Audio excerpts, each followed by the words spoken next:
평안하셨습니까? 간밤에도 잘 주무셨죠? 하나님께서 우리에게 오늘을 허락하셨습니다. 우리에게 주어진 이 시간, 지나가면 돌아올 수 없는 시간입니다. 오늘도 저와 여러분 모두가 다 후회 없는 인생을 살았으면 좋겠습니다. 기도하겠습니다. 하나님 감사합니다. 오늘도 우리를 귀하게 여기셔서 생명을 주시고 오늘도 하나님의 뜻 안에서 또한 아버지 하나님의 은혜 가운데 살아가게 하심을 감사드립니다. 오늘도 우리에게 이 하루를 주신 의미를 생각할 수 있도록 하여 주시고 이 하루를 허탄한데 허비하는 것이 아니라 나에게 주신 사명을 이루고 하나님의 뜻에 순종하는 데 사용될 수 있도록 인도하여 주옵소서. 오늘도 우리의 연약함을 주님께 맡겨드립니다. 우리의 능력이 되시는 하나님께서 오늘도 우리의 삶을 주장하여 주옵소서. 예수 그리스도의 이름으로 기도하옵나이다. 아멘. 다 함께 찬송가 425장 찬양 드리겠습니다.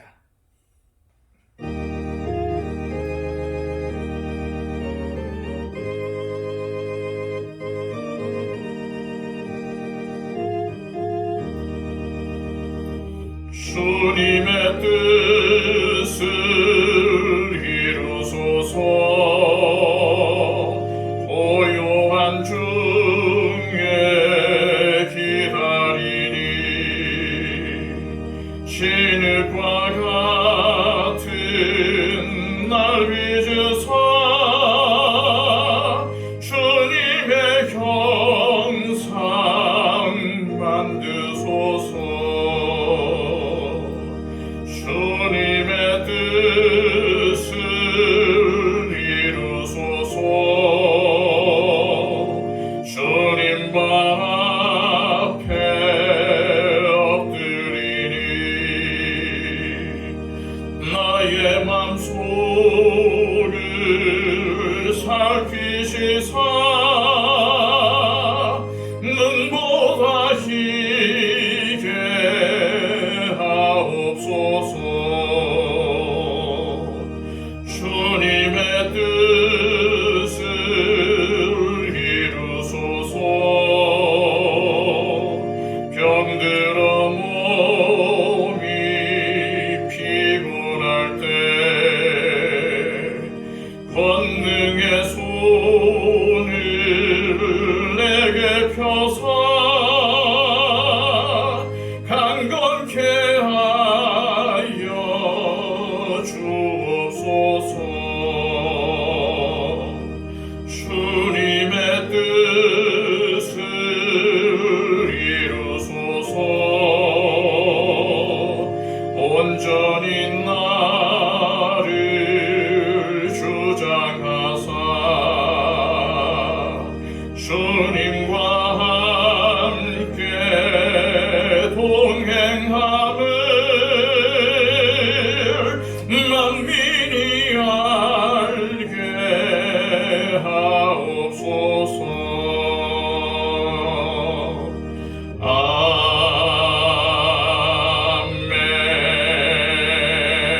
아멘.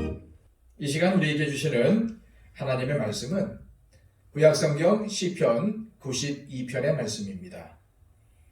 92편 1절로 15절까지의 말씀, 구약성경 870쪽을 참조하십시오.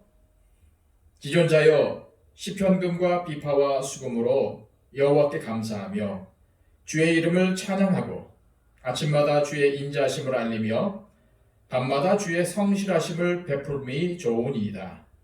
여호와여 주께서 행하신 일로 나를 기쁘게 하셨으니 주의 손이 행하신 일로 말미암아 내가 높이 외치리이다.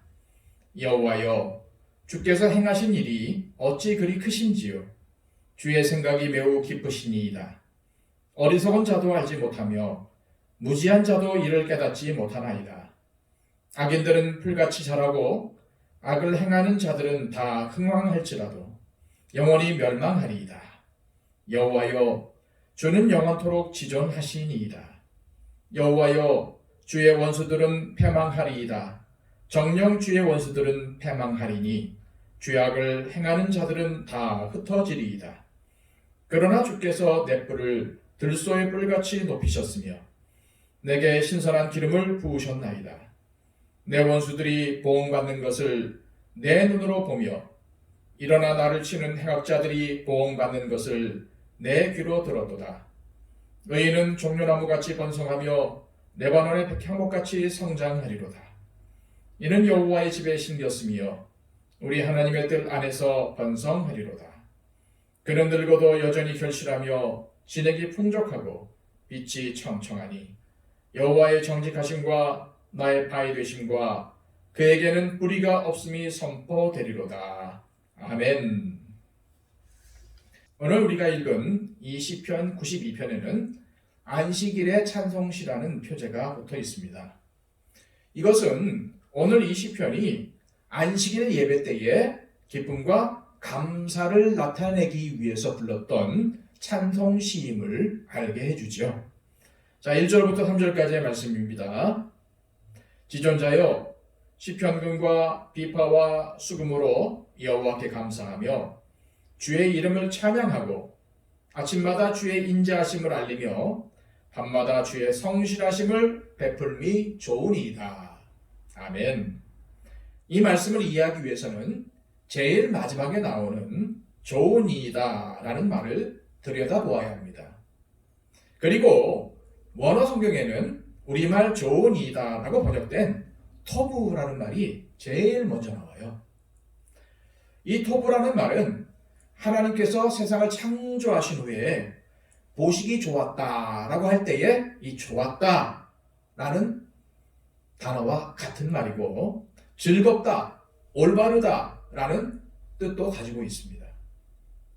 따라서 이 시편의 기록자는 주님께 감사하고 찬양하는 것, 주의 인자하심을 전하는 것, 주의 성실하심을 증언하는 것이 가장 좋고 즐거우며 하나님의 백성들이라면 마땅히 해야 할 일이라고 말하고 있는 것이죠. 이어지는 4절에서 이 시편의 기록자는 주님을 찬양하는 구체적인 이유를 말하고 있는데 이는 그가 하나님의 행적을 보고 감동했기 때문입니다. 시편 기록자는 하나님이 행하신 일들이 자신에게 기쁨이 된다고 고백하고 있고 그것으로 인해서 하나님을 높이며 크게 외칠 것이라고 다짐하고 있습니다. 지금 이 시편의 기록자는 하나님이 하신 일들을 기뻐하며 찬송하고 있는 거죠. 5절 말씀에서는 주님의 능력과 지혜를 찬양하고 있습니다. 5절입니다. 여호와여, 주께서 행하신 일이 어찌 그리 크신지요. 주의 생각이 매우 기쁘시니이다. 이 말씀은 주님의 행하신 일이 크고 주의 생각이 매우 기뻐서 사람이 알래야 할 수도 없고 사람의 생각으로는 측량할 수조차 없다는 말씀입니다. 하나님의 뜻은 사람이 헤아릴 수 있는 것이 아니라 하나님께서 가르쳐 주시고 계시해 주셔야지만 알 수 있는 것이기 때문이죠. 6절 이하 말씀에서는 하나님의 섭리와 통치에 감격하여서 하나님을 찬양하는 이 시편의 기록자와는 대조되는 어리석은 자와 무지한 자가 나옵니다. 이들은 하나님의 깊은 섭리와 뜻을 이해하지 못하는 자들입니다. 이 시편의 기록자는 하나님이 행하신 일들을 깨닫고 하나님을 찬양하지만 어리석고 무지한 자들은 하나님께서 세상을 다스리고 계신다는 것을 믿지도 않고 염두에도 두지 않는 사람들입니다.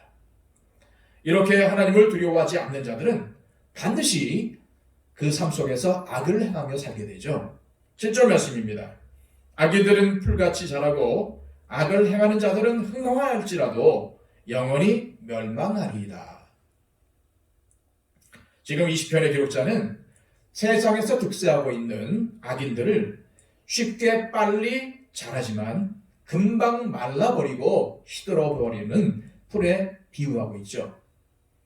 여러분들도 아시다시피 풀은 무성하게 자라고 순식간에 번지는 것 같지만 서리 한 번만 내리면 쉽게 사그라들고 사라져버립니다. 이처럼 악을 행하는 자들이 번영하는 것 같을지라도 그들 역시 금방 쇠해지고 금방 망하게 됩니다. 하나님께서 악인들을 심판하실 것이고 그 심판 때에는 영원한 죽음의 판결을 받게 되는 것이죠. 왜냐하면 하나님께서 우리 인생과 이 세상을 다스리시고 계시기 때문입니다. 그리하여 이 시편의 기록자는 8절에서 이렇게 찬양하고 있습니다. 여호와여, 주는 영원토록 지존하시니이다. 아멘. 이 시편의 기록자의 이 고백은 하나님의 영원하심과 변치 않으심, 그리고 하나님의 절대 주권에 대한 고백입니다. 우리는 이 고백을 통해서 하나님을 대적하는 원수들은 분명히 패할 것이고 흩어질 것이라는 확신을 가질 수 있습니다. 그리고 동시에 하나님 앞에 믿음을 가지고 똑바로 살아야 되겠다는 결단을 하게 됩니다. 하나님께 대한 굳은 믿음을 가지고 시편 기록자는 10절에서 이렇게 찬양하고 있습니다. 그러나 주께서 내 뿔을 들소의 뿔같이 높이셨으며 내게 신선한 기름을 부으셨나이다. 이 말씀은 하나님께서 시편 기록자에게 힘을 주셨고 또 승리하게 하셨음을 의미합니다. 그렇습니다. 사람의 높아짐은 하나님께 달려 있습니다. 따라서 스스로 자신을 높이려는 것은 하나님이 보시기에 교만한 것이고 또한 옳지 않은 방법으로 자기를 높이려 하는 자들은 높아지는 것이 아니라 오히려 추락하게 된다는 말씀이죠. 이는 하나님께서 사람을 높이시기도 하고 또한 낮추시기도 하시기 때문입니다. 하나님 앞에 겸손하게 낮추는 자를 하나님께서 높여주시는 때가 있습니다. 오늘 이 시편의 기록자는 바로 그러한 때를 경험을 했지요. 11절 말씀입니다.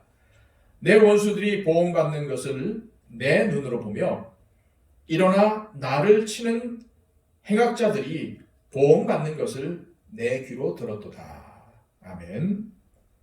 하나님을 믿고 기다리는 이 시편 기록자에게 하나님께서는 악인들이 행한 대로 보응을 받는 것을 보게 하셨고 또한 그를 해치려던 자들이 합당한 보응을 받았다는 것을 듣게 됩니다.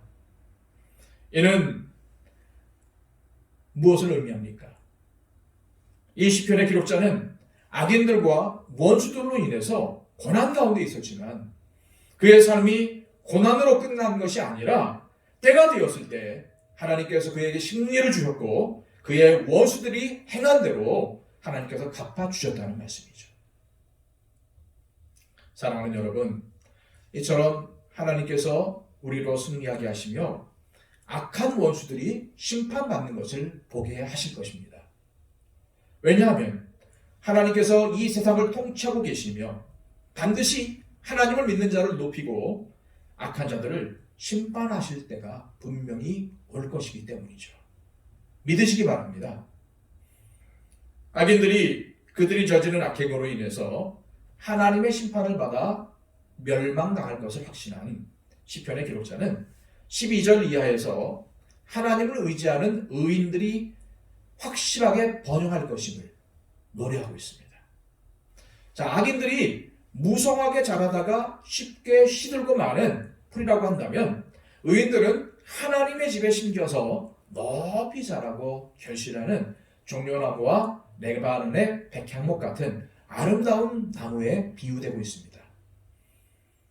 14절에는 이 나무들은 늙어도 여전히 결실하며 진액이 풍족하고 오랫동안 푸른 잎사귀를 가지고 마르지 않으며 빛이 청청하다고 합니다. 하나님을 의지하고 하나님께 뿌리 박은 의인의 삶이 안전하며 풍성한 열매를 맺는 것을 나타내는 말씀입니다. 여기서 우리가 주목해야 할 것은 13절에 나오는 여호와의 집에 심겼다는 표현입니다. 사람이 자신을 하나님의 집에 심는 것이 아니라 하나님께서 심어주시는 거죠. 우리는 이것을 잘 기억해야 합니다. 하나님을 믿는 성도들이 받는 풍성한 것들은 모두가 다 하나님께서 주시는 은혜로 하나님께서 이 모든 것을 우리에게 허락하셨다는 것을 우리는 믿어야 합니다. 오늘 말씀을 통해서 하나님께서 저와 여러분들에게 행하신 일들을 한번 묵상해 보았으면 좋겠습니다. 하나님께서는 분명히 이 우주와 이 땅을 통치하고 계십니다. 지금 악인들이 풀같이 무성한 것 같고 원수들이 나를 치는 것 같은 지금도 하나님은 세상을 통치하고 계십니다. 고난 가운데 있지만 인내하며 하나님을 찬양하는 이들에게 하나님은 뿔을 높여주시며 신선한 기름을 부어주시는 승리의 때를 주실 것입니다. 또 하나님께서 은혜를 베풀어 주셔서 하나님의 백성들은 여호와의 집에 심겨 주실 것이고 또 늙어도 결실하며 진액이 풍족하고 빛이 청청한 나무처럼 보살펴 주실 것입니다. 이런 하나님의 은혜를 오늘도 경험하며 사는, 그리고 하나님께 감사하며 사는 저와 여러분들이 되시기를 주님의 이름으로 축복합니다. 이 시간 함께 기도하실 때에 하나님, 지금까지 나에게 베풀어 주신 은혜들, 나에게 행하신 일들을 기억하며 하나님께 감사드리기를 원합니다. 주님, 매 순간순간 내가 가지지 못한 것 때문에, 내가 누리지 못한 것 때문에 불평하고 원망했지만 이제는 이 모든 것이 하나님의 은혜임을 알고 또 하나님께서 셀 수 없는 많은 것들을 나에게 허락해 주신 것을 알고 하나님께 감사하며 살겠습니다. 모든 것이 다 하나님의 은혜입니다 라고 우리 하나님께 고백했으면 좋겠습니다. 그리고 하나님, 오늘도 이 시편 92편의 기록자에게 허락하셨던 그 축복을 나에게도 허락해 주셔서 오늘도 하나님을 믿는 자들이 누리는 축복을 누리며 살게 하여 주옵소서. 이렇게 하나님 앞에 기도했으면 좋겠습니다. 그리고 12월 셋째 주에 있을 임시식 위해 기도해 주시고요. 그날의 일기와 또한 오시는 손님들, 무엇보다도 임직받는 분들을 위해서 기도해 주십시오. 또한 우리 교회, 하나님께서 사랑하시는 교회, 이 세상 가운데 선한 영향력을 끼치는 아름다운 교회가 되게 해달라고 기도해 주시고요. 우리 교회 가운데, 우리 성도들 가운데 어려움을 당한 분들, 특별히 육체적인 질병 가운데 있는 분들, 여러 가지 문제 가운데 있는 분들을 위해서 눈물로 기도해 주셨으면 좋겠습니다. 그리고 여러분의 삶을 맡기며 오늘도 하나님의 은혜를 풍성히 구하는 하루가 되게 해달라고 기도해 주십시오. 이 시간 우리 다 함께 기도하겠습니다.